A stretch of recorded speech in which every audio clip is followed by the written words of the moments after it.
स्वागत छ भाइ बहिनीहरूलाई नेपाल अनलाइन स्कुलमा। आज हामी क्लास 12 को च्याप्टर 7 मा आइसकेका छौँ हैन। अब हामीले हाम्रो च्याप्टर 7 मा चाहिँ हामीले पढ्ने टपिक के रहेको छ त म्याक्रो इकोनोमिक्स। अब माइक्रो इकोनोमिक्सको पोर्सन सकिसकेपछि हामीले म्याक्रो इकोनोमिक्सको स्टडी गर्छौँ। म्याक्रो भन्ने बित्तिकै हामीले सुरुका क्लासहरुमा अथवा सुरुको च्याप्टरहरुमा पनि डिस्कस गरिरहेका छौँ हैन, छोटो हाम्रो डेफिनेसन अनुसार। अब म्याक्रो भन्ने बित्तिकै के हो त एउटा होल टोटल हैन, एउटा टोटल समरीमा चाहिँ अब इकोनोमिक स्टडीहरु गर्ने अप्रोचलाई हामीले म्याक्रो इकोनोमिक्स भनेर भन्छौँ। यसलाई हामीले डेफिनेसन भन्दा चाहिँ के भन्न सकिन्छ त भन्दा it is the study of the behaviour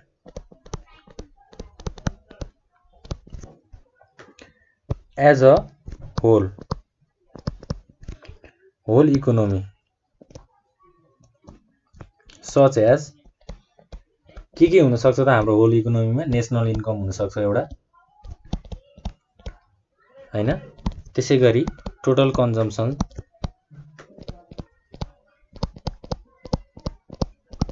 त्यसैगरी टोटल सेभिङ र इन्भेस्टमेन्ट।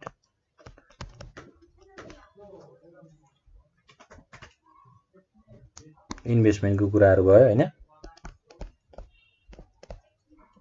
र टोटल इम्प्लोइमेन्ट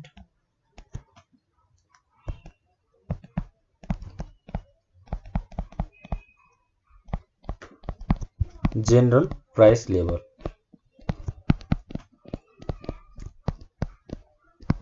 एटसेट्रा हैन।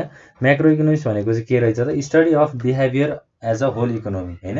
हाम्रो अब एउटा कन्ट्रीको अथवा एउटा नेसनको चाहिँ होल इकोनोमीलाई चाहिँ स्टडी गर्ने के कुराहरु स्टडी गर्दो रहेछ त नेशनल इन्कम स्टडी गर्ने रहेछ। टोटल कन्जम्पसन भनेको चाहिँ अब कस्टमरहरुले अथवा जेनरल पब्लिकले चाहिँ कति कन्जम्पसन गरे हैन, एउटा त्यो टोटल समेसन निकाल्ने। त्यसैगरी टोटल सेभिङ हैन, सेभिङ कति भएको छ त्यो टोटल सेभिङको कुराहरु र इम्प्लोइमेन्ट हैन, त्यसपछि इन्भेस्टमेन्ट कति भयो, एउटा होल टोटल समेसनको रूपमा चाहिँ यसले हेर्छ। अब म्याक्रो इकोनोमिक्सलाई हामीले यसलाई एकदम ब्रोड सेन्सबाट हेर्दाखेरि चाहिँ यसको छुट्टै मिनिङहरु पनि छ हैन। जस्तै अब माइक्रो इकोनोमिक्स भनेको त अब एउटा इन्डिभिजुअल अथवा एउटा कन्ज्युमरको स्टडी गर्ने भनेर भनेका थियौं। म्याक्रो इकोनोमिक्स भनेको चाहिँ अब यसमा गभर्नमेन्टको रोलहरु पनि आउँछ हैन। जस्तै हाम्रो गभर्नमेन्टले के गर्छ त नेपालको कन्डिसनमा सबै डिस्ट्रिक्ट अफिसहरुमा उसले रुल्स र रेगुलेसन्सहरु लगाएर उनीहरुको रेस्पोन्सिबिलिटी अथवा आफ्नो दायित्वहरुलाई पूरा गरेर काम गर्छन् हैन। माइक्रो इकोनोमिक्स भएन भने म्याक्रो इकोनोमिक्सको कुनै पनि काम छैन, किनभने माइक्रो इकोनोमिक्सले जुन इन्डिभिजुअल एउटा डेटा निकाल्छ त्यो डेटाको अप्रोचमा चाहिँ म्याक्रो इकोनोमिक्सले काम गर्ने हो हैन। त्यही भएर हामीले माइक्रो इकोनोमिक्स गरिसकेपछि अथवा माइक्रो इकोनोमिक्स पढिसकेपछि म्याक्रो इकोनोमिक्समा आउनुपर्छ। अब म्याक्रो इकोनोमिक्सलाई हामीले के पनि भन्न सक्छौं त भन्दा it is also called income theory. Macro इकोनोमिक्सलाई चाहिँ के पनि भन्न सकिन्छ त इन्कम थ्योरी पनि भनेर भन्न सकिन्छ। Which looks at the total economy हैन, total output and income, the level of employment and unemployment हैन, amount of money in circulation. यी सबै कुराहरु के हो त एउटा हाम्रो म्याक्रो इकोनोमिक्सको ड्युटिजहरु हो।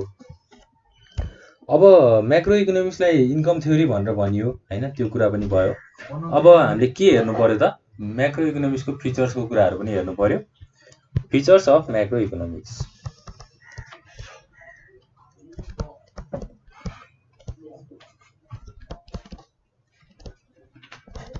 फर्स्टमा कुन पोइन्ट आउँछ त हाम्रो it studies economic in an aggregated approach. Macro इकोनोमिक्सले चाहिँ कसरी स्टडी गर्छ त इकोनोमीलाई एउटा एग्रिगेटेड एप्रोचमा चाहिँ स्टडी गर्छ। त्यसैगरी 2 नम्बरमा छ इट्स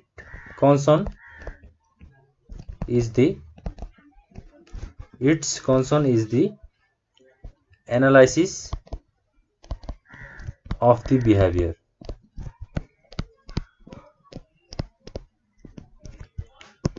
द होल इकोनोमी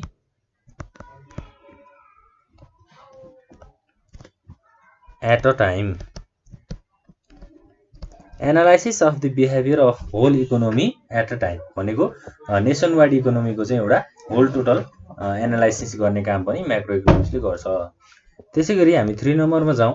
3 नम्बरमा के भनेको छ त it is a policy science and more normative than positive हैन। अब नर्मेटिभ साइन्स र पोजिटिभ साइन्सको कुराहरू पनि हामीले च्याप्टर 2 मा चाहिँ गरिसकेका छौँ हैन। च्याप्टर 1 अथवा च्याप्टर 2 मा हामीले गरिसकेका छौँ। पोलिसी हो म्याक्रो इकोनोमिक्स भनेको चाहिँ एउटा पोलिसी हो हैन, साइन्स हो। And more normative than positive भनेको नर्मेटिभले के गर्छ त के हुनुपर्ने हो भन्ने कुराहरू हैन, अथवा वाट सुड बी भन्ने कुराहरू चाहिँ नर्मेटिभ साइन्सले हामीलाई हेल्प गर्छ। त्यसै गरी अब फोर्थ पोइन्टमा चाहिँ हाम्रो के छ त हैन, it's analytical tools are fiscal policy. त्यसमा के आउँछ त ट्याक्स आउँछ, एक्सपेन्डिचरहरू आउँछ, एक्सपेन्डिचर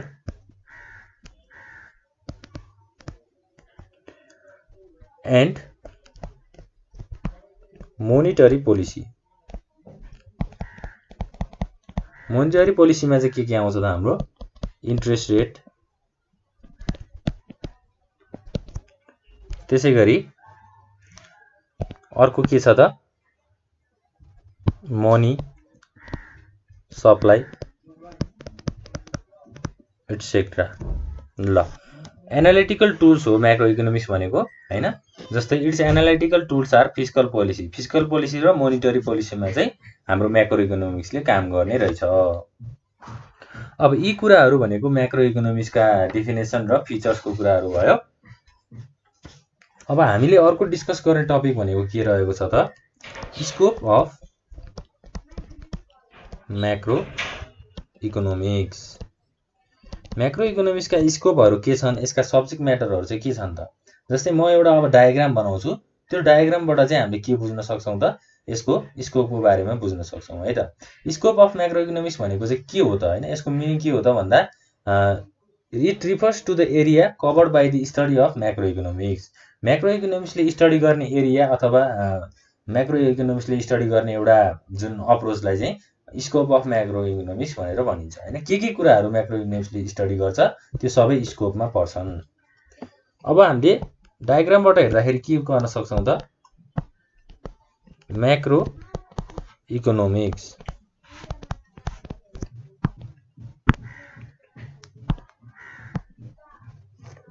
यो भयो हैन। त्यसै गरी अब theory of income and employment.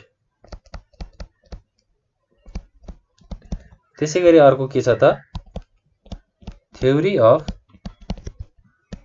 General price level. अर्को छ थ्योरी अफ इकोनोमिक ग्रोथ र अर्को के छ त हाम्रो मोडर्न थ्योरी अफ डिस्ट्रिब्युसन। यी कुराहरू चाहिँ हाम्रो म्याक्रो इकोनोमिक्सका स्कोपहरू छन् है। अब हाम्रो थ्योरी अफ इन्कम एन्ड इम्प्लोइमेन्टमा चाहिँ के आउँछ त यसको अन्डरमा एउटा छ theory of consumption function.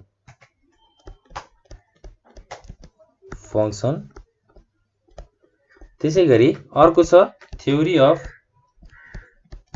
Investment र अर्को छ त हाम्रो बिजनेस साइकल। ल एउटा भयो, दुईटा, तीनटा, यो यसले चारवटा हैन। त्यसै गरी थ्योरी अफ कन्जम्सन फङ्सन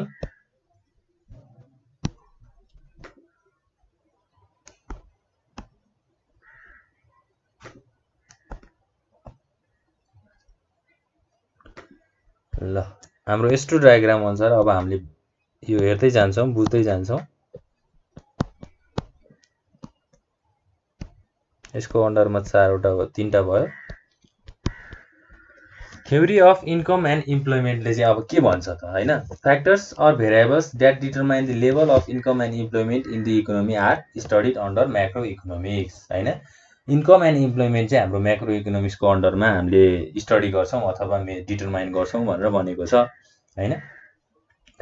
अब त्यसपछि के छ त हाम्रो theory of general price level. General price भनेको अब गुड्स सामानहरूको जेनरल प्राइस लेभललाई चाहिँ अब मेजर गर्ने अथवा त्यसलाई डिटरमाइन गर्ने हैन। Inflation and deflation are important subject matter of general price level. General price लेभलको इन्फ्लेसन र डिफ्लेसन भन्ने चाहिँ के छ त एउटा हाम्रो इम्पोर्टेन्ट सब्जेक्ट म्याटर छ हैन। Inflation is cause by continuous increase in general price level. Inflation चाहिँ कसरी आउँछ त, हाम्रो continuous increase in general price level हैन, त्यो इन्क्रिज कन्टिन्युअसली बढ्दै गयो भने के हुन्छ त, इन्फ्लेसन हुन्छ। त्यसै गरी डिफ्लेसन भनेको चाहिँ के हो त, it is the situation of continuous decrease in general price level हैन। प्राइस लेभलमा कन्टिन्युअसली डिक्रिज भयो हैन, त्यो घट्दै गयो भने के हुन्छ त, डिफ्लेसन आउँछ। त्यसपछि हाम्रो थर्ड नम्बरमा के थियो त, थ्योरी अफ इकोनोमिक ग्रोथ। अब थ्योरी अफ इकोनोमिक ग्रोथले के भन्छ त भन्दा हाम्रो रिसेन्टली अब इकोनोमिक ग्रोथको मिन्स भने के हो त, it means sustain increase in real national income. National इन्कमको चाहिँ एउटा सस्टेन इन्क्रिज भनेको एकदम फ्लोमा इन्क्रिज भएको भनेर बुझ्नुपर्छ हैन। Or real per capita income over a period of time हैन। पर क्यापिटा इन्कम चाहिँ अब कसरी राइज भइरहेको छ, पर क्यापिटा इन्कमको के हो मेन अप्रोचहरू हैन, के कुराहरू भइरहेको छ भनेर इकोनोमिक ग्रोथलाई पनि म्याक्रो इकोनोमिक्सले स्टडी गर्नलाई हेल्प गर्छ। त्यसपछि थ्योरी अफ हाम्रो डिस्ट्रिब्युसन छ। थ्योरी अफ डिस्ट्रिब्युसनले चाहिँ के भन्छ त भन्दा अब डिस्ट्रिब्युसनमा पनि हाम्रो नेसनल इन्कमलाई चाहिँ कसरी डिस्ट्रिब्युट गरिन्छ हैन। त्यसपछि अब हाम्रो ल्यान्डलर्ड्स, लेबरर्स, क्यापिटलहरूलाई अब नेसनल इन्कमको बारेमा कसरी एक्सप्लेन गरिन्छ भन्ने कुराहरू चाहिँ थ्योरी अफ डिस्ट्रिब्युसनले बताउँछ है त। ल अब थ्योरी अफ इन्कम एन्ड इम्प्लोइमेन्टमा 3टा कुराहरू थियो, theory of consumption function, theory of investment र बिजनेस साइकलको कुराहरू त्यो भइहाल्यो हैन त। अब म्याक्रो इकोनोमिक्समा युज हुने बेसिक कन्सेप्टहरू चाहिँ के हो त, basic concept used in macroeconomics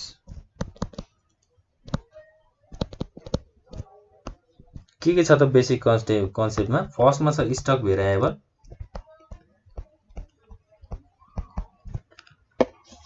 हैन। त्यसपछि 2 नम्बरमा छ फ्लो भेरिएबल, 3 नम्बरमा छ इक्विलिब्रियम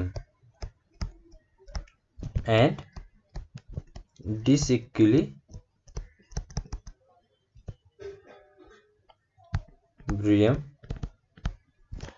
हैन। त्यसपछि छ अर्को अब इन्फ्लेसन हैन, त्यसपछि बिजनेस साइकल, यी सबै कुराहरू छ। अब हामीले फर्स्टमा कुरा गर्ने के छ त, स्टक भेरिएबल हैन। स्टक भेरिएबल भनेको चाहिँ के हो त, अब म्याक्रो इकोनोमिक्सले के कुराहरू युज गर्छ, जस्तै एग्रिगेट कुराहरू चाहिँ म्याक्रो इकोनोमिक्सले युज गर्छ। ज macroeconomics use certain aggregates called macroeconomics variable to assess the performance and analyse the behaviour of an economy. इकोनोमीको बिहेभियरहरूलाई एनालाइज गर्नको लागि, पर्फर्मेन्सहरू थाहा पाउनको लागि म्याक्रो इकोनोमिक्सले चाहिँ एउटा सर्टेन एग्रिगेट्स चाहिँ फलो गर्छ, जसलाई हामीले के भन्छौँ त, म्याक्रो इकोनोमिक्स भेरिएबल्स भनेर भन्छौँ। अब त्यो मध्ये चाहिँ अब out of them 2 of the most frequently use concept in macroeconomics are stock and flow variables हैन। अब स्टक भेरिएबलले चाहिँ के भन्छ त, it is the quantity of a variable given at a point in time, भनेको टाइममा दिने एउटा क्वान्टिटी हैन लाई चाहिँ हामीले के भन्छौँ त, स्टक भेरिएबल्स भनेर भन्छौँ। अब इक्जाम्पलमा हामीले भन्दाखेरि चाहिँ के भन्न सक्छौँ त, जस्तै number of books in a library in a particular date is a stock variable हैन। एउटा पार्टिकुलर डेटमा भएको हाम्रो लाइब्रेरीमा भएको बुक्सलाई चाहिँ के भन्न सकिन्छ त, स्टक भेरिएबल भनेर भन्न सकिन्छ। जस्तै the total money supply, total bank deposit, total wealth, total डेब्ट इन्भेन्टरी हैन, यी सबै कुराहरू एउटा के हो त स्टक भेरिएबलको चाहिँ इक्जाम्पलहरू हो। अब त्यसपछि आउँछ फ्लो भेरिएबल। फ्लो भेरिएबल भनेको चाहिँ के हो त, it refers to the quantity of variable expressed at a per unit of time हैन। जस्तै पर युनिट अफ टाइममा चाहिँ एक्सप्रेस हुने हाम्रो क्वान्टिटी अफ भेरिएबललाई फ्लो भेरिएबल भनेर बुझिदो रहेछ। इक्जाम्पलमा के भन्न सकिन्छ त, जस्तै per hour, per week, per month हैन। अब variables that are measure with reference to a given or specific period of time are flow variables भनेर पनि हामीले बुझ्न सक्छौँ है। कुनै एउटा स्पेसिफिक टाइममा चाहिँ अब भेरिएबलहरूको मेजर गरिन्छ भने त्यसलाई हामीले फ्लो भेरिएबल भनेर पनि बुझ्न सक्छौँ। त्यसै गरी थर्डमा छ इक्विलिब्रियम एन्ड डिसइक्विलिब्रियम। अब इक्विलिब्रियम भनेको के हो त, इक्विलिब्रियम भन्ने बित्तिकै हामीले इक्वल ब्यालेन्स भनेर बुझ्नु पर्यो सुरुमा हैन। It refers to a position in which opposite economic forces such as demand and supply are in balance. Demand र सप्लाई चाहिँ ब्यालेन्समा छ, there is no inbuilt tendency हैन। अरू कुनै फ्याक्टरहरूले चाहिँ असर नगर्ने, डिमान्ड र सप्लाईको चाहिँ एकदम एउटा इक्विलिब्रियम भनेको इक्वल ब्यालेन्स छ भने त्यसलाई हामीले इक्विलिब्रियम भनेर बुझ्न पनि सक्छौँ। हामीले योभन्दा अघिल्लो क्लासमा पनि इक्विलिब्रियमको कुराहरूको चाहिँ डिस्कस चाहिँ गरिसकेका छौँ।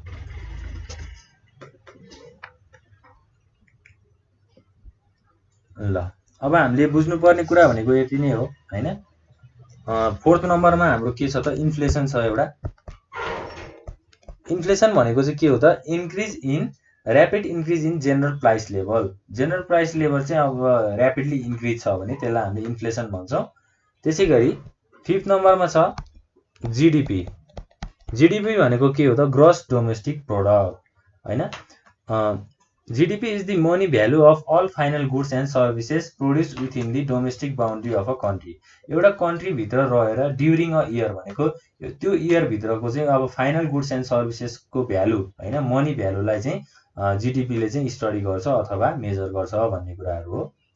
त्यसै गरी अब 6 नम्बरमा छ ब्यालेन्स अफ पेमेन्ट। पेमेन्टको ब्यालेन्सहरू पनि अब हाम्रो म्याक्रो इकोनोमिक्सको चाहिँ कुराहरू छ। ल यति भयो हाम्रो म्याक्रो इकोनोमिक्सका कुराहरू हैन, basic concept and used in macro इकोनोमिक्सको कुराहरू पनि भयो। अब हामीले यो क्लासमा डिस्कस गर्ने टपिक भनेको लगभग यति नै हो हैन। अब हामी अर्को क्लासमा चाहिँ के कुराहरूको डिस्कस गर्छौँ त भन्दा क्लोज इकोनोमीको डिस्कस गर्छौँ हैन, त्यसका फिचर्सको बारेमा डिस्कस गर्छौँ। यति भन्दै आजको क्लास यहीँ इन हुन्छ। Thank you.